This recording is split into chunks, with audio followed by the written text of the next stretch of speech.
അന്നമനട മേലടൂർ ജംഗ്ഷനിൽ പത്രവിതരണക്കാരനെ വെട്ടിപ്പരിക്കേൽപ്പിച്ചു. പ്ലാശ്ശേരി വീട്ടിൽ 62 വയസ്സുള്ള വർഗീസിനാണ് വെട്ടേറ്റത്.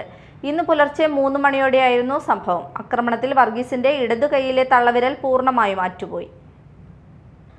അന്നമനട മേലടൂർ ജംഗ്ഷനിൽ പത്രവിതരണക്കാരനെ വെട്ടിപ്പരിക്കേൽപ്പിച്ചു. ഇന്ന് വെളുപ്പിന് 3 മണിക്കാണ് നാടിനെ നടുക്കിയ സംഭവം. പത്രം വിതരണം ചെയ്യുന്ന പ്ലാശ്ശേരി വീട്ടിൽ 62 വയസ്സുള്ള വർഗീസിനെയാണ് മോട്ടോർ സൈക്കിളിൽ വന്ന ഒരാൾ വെട്ടിപ്പരിക്കേൽപ്പിച്ചത്. വർഗീസിന്റെ ഇടതു കൈയിലെ തള്ളവിരൽ മുറിഞ്ഞു പോയിട്ടുണ്ട്. വലതു കൈയിനും താടിക്കും പരിക്കുണ്ട്. പുലർച്ചെ ജംഗ്ഷനിൽ പത്രക്കെട്ടുകൾ തരംതിരിക്കുന്നതിനിടെ ബൈക്കിലെത്തിയ മുഖംമൂടി ധരിച്ചയാളാണ് വർഗീസിനെ ആക്രമിച്ചത്. ഈ സമയം വർഗീസിനൊപ്പം മറ്റു 2 പത്രവിതരണക്കാർ കൂടി സ്ഥലത്തുണ്ടായിരുന്നു. അവരെ ബലമായി തള്ളിമാറ്റിയ ശേഷമാണ് അക്രമി വർഗീസിനെ വെട്ടിയത്. ഉടൻ തന്നെ വർഗീസിനെ എറണാകുളത്തെ സ്വകാര്യ ആശുപത്രിയിൽ പ്രവേശിപ്പിച്ചു. വ്യക്തിവൈരാഗ്യമാണോ അതോ മറ്റു കാരണങ്ങളാണോ ആക്രമണത്തിന് പിന്നിലെന്ന് വ്യക്തമല്ല. സംഭവത്തിൽ മാള പോലീസ് അന്വേഷണം ആരംഭിച്ചു. CCTV ദൃശ്യങ്ങൾ കേന്ദ്രീകരിച്ചും അന്വേഷണം നടക്കുന്നുണ്ട്. Media time, Mala.